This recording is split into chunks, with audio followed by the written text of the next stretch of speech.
always, our memory we never really had a memory of the AIDS crisis. So I think it's really important to really educate and remember that.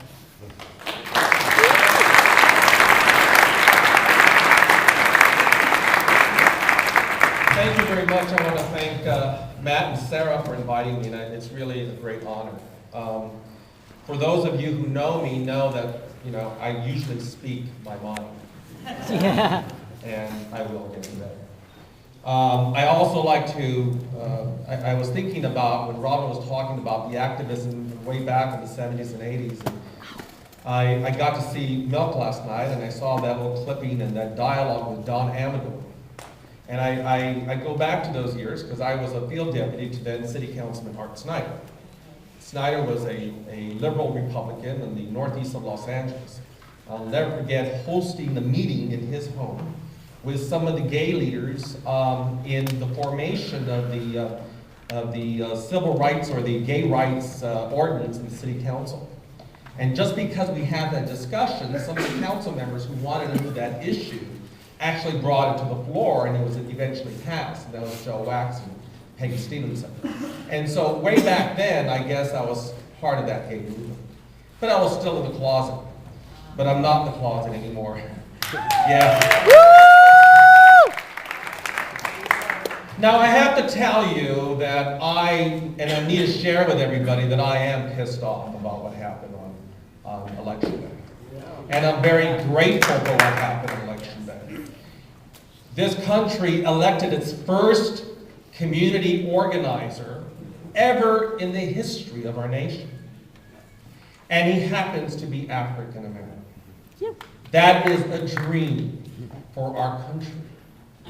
I'm also kind of grateful that we lost on it. Because if we had won, we would not be here.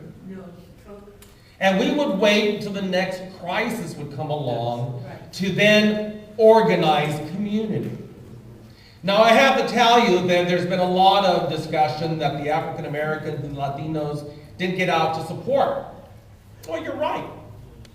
But no one asked us. No one asked. There's an assumption that African Americans and Latinos are extremely homophobic. Not true. You didn't ask. Okay? There's an assumption, and we still live by that the only gays and lesbians and bisexuals and transgenders are the ones here in West Hollywood. Right? No one, I never saw or I don't see speakers come up to the stage that are dressed from Hazard Park, that are cholitos, that are gay. Some of the guys that go dancing at Circus or Arena, right? They're not at these meetings. Or La Barcito. Thanks.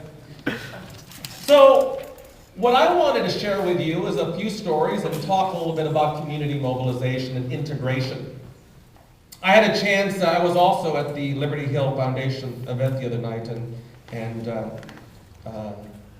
didn't know why I was there. It was just, I thought it was just going to be a discussion. But I had a member from the Rio Hondo AIDS project come up to me and said, Richard, I got to tell you something. The right-wingers in Whittier came out, and they were mobilizing against AIDS. And there was a very powerful evangelical church out there that they normally get involved. But we noticed that they were silent on the issue. They weren't pro or anti. But I also have to tell you, they have gone to your conferences on Latinos, HIV, and AIDS. That really, really hit home for me. Because it meant that all the years that we've been working in the community, and we've been dealing with HIV, AIDS, we've been fighting the stigma, the discrimination, the bigotry, was starting to pay off. We have people out there that may not agree with us, but they can love us, and they can respect us. This campaign, I could never understand with the tremendous influx of money from the Mormon Church and the Knights of Columbus, of which I used to be a member. Yeah. Really? That